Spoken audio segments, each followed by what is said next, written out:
Kehadiran kelompok etnis Rohingya di Indonesia kembali menyita perhatian publik. Hal ini sejak ada kapal-kapal yang berisi ratusan pengungsi Rohingya terus berdatangan di Indonesia, khususnya di Aceh dalam beberapa pekan terakhir. Tribuners, berikut sejumlah fakta pengungsi Rohingya terdampar di Aceh.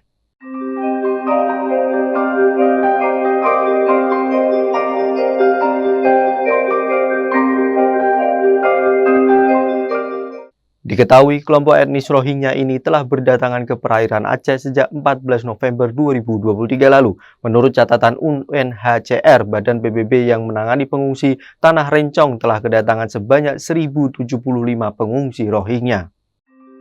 Ribuan pengungsi Rohingya itu tiba dalam 6 gelombang dengan titik pendaratan yang berbeda. Kedatangan ribuan imigran ini membuat warga Aceh gembar, terlebih menyusul dengan sejumlah insiden penolakan warga terhadap kehadiran mereka. Sejumlah pihak pun ikut bersuara atas kejadian itu.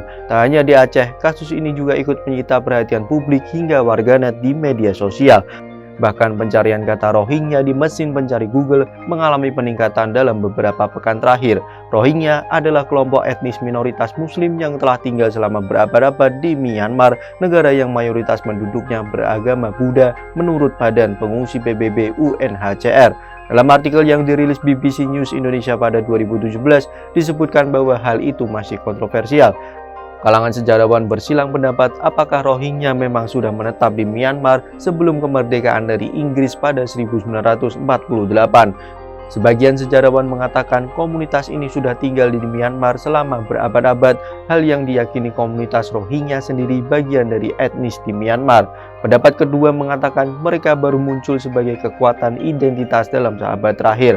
Hal ini yang dijadikan dasar bagi junta militer pemerintah di Myanmar menyatakan mereka sebagai pendatang baru dari subkontinental India.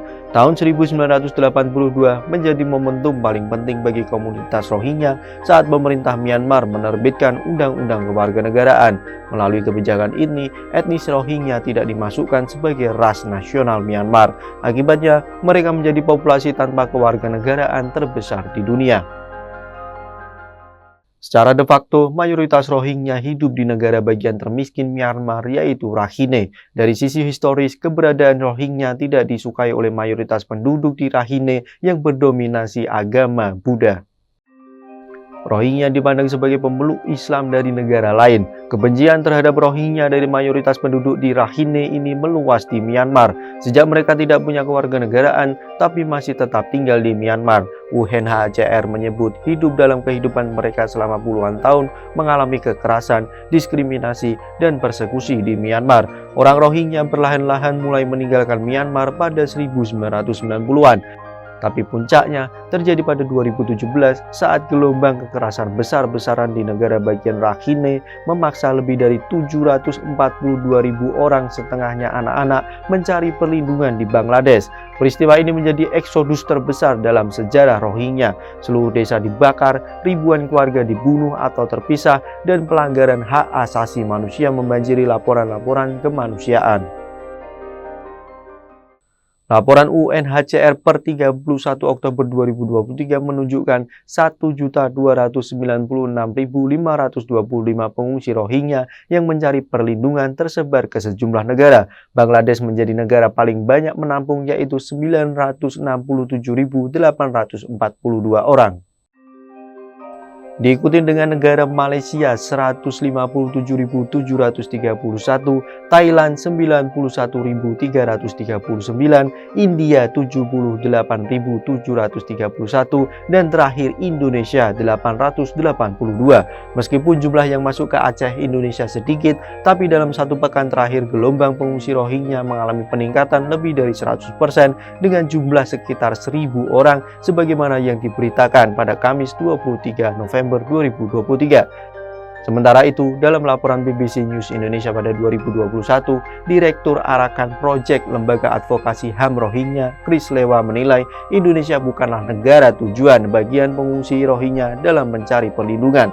Kasus-kasus pengungsi Rohingya yang kabur di Aceh menguatkan pernyataan ini. Pengungsi Rohingya yang berada di Malaysia pernah mengatakan kepada BBC bahwa ia berani membayar 20 juta untuk mengirim saudara dari Aceh ke Malaysia. Sementara itu, pemerintah Malaysia menyatakan tidak lagi menerima pengungsi Rohingya dalam beberapa tahun terakhir dan ditegaskan kembali pada 2020 lalu. Di sisi lain, jumlah pengungsi internal Rohingya di Myanmar sejauh ini sebanyak 2 juta jiwa dan yang kembali ke negara itu dari pengungsian negara lain sebanyak 89.402 jiwa. Menurut perwakilan UNHCR untuk Indonesia, An Maiman, ada dua faktor yang kemungkinan akan mendorong gelombang pengungsi ke Indonesia. Pertama, karena konflik di Myanmar semakin buruk. Faktor yang kedua, keamanan di kamp-kamp pengungsian Rohingya di Cox's Bazar, Bangladesh semakin memburuk, penculikan, pemerasan, pembunuhan, penembakan, dan serangan. Gelombang pengungsi Rohingya terus berdatangan ke Aceh dan mendapat penolakan sebagai warga di sejumlah wilayah. Aswani mengaku sebagai perwakilan warga di Kabupaten Pidi mengklaim bahwa menolak karena keberadaan pengungsi Rohingya melanggar norma-norma yang telah disepakati. Kepala Desa Lapang Barat di Kabupaten Beren, Mukhtar Yusuf, menolak pengungsi dengan alasan tidak ada tempat yang mendukung para pengungsi di wilayahnya. Sementara itu, perwakilan UNHCR di Indonesia, An Maiman, menyebut pengungsi Rohingya sebagai orang Palestina di Asia. Pihaknya mengakui ada ketegangan yang terjadi di lapangan. Selain itu, kata An, sebagai orang Palestina di Asia, Rohingya tidak cukup mendapat perhatian yang serupa dengan korban konflik di Gaza. Dalam keterangannya, juru bicara Kementerian Luar Negeri Indonesia lalu Muhammad Iqbal mengatakan kejadian semacam ini akan terus berulang selama akar masalahnya tidak diselesaikan, yaitu masalah Rohingya di Myanmar. Itulah sederet fakta tentang kedatangan etnis Rohingya di Aceh, Indonesia. Di negara asalnya, etnis Rohingya dianggap pemeluk agama Islam dari negara lain. Indonesia bukanlah tujuan utama pengungsi Rohingya, melainkan Malaysia. Nantikan fakta-fakta lainnya di media sosial Tribun Jateng dan terima kasih atas kebersamaannya. Jangan lupa follow, like, dan subscribe sosial media Tribun Jateng. Download Tribun X sekarang, menghadirkan lokal menjadi Indonesia.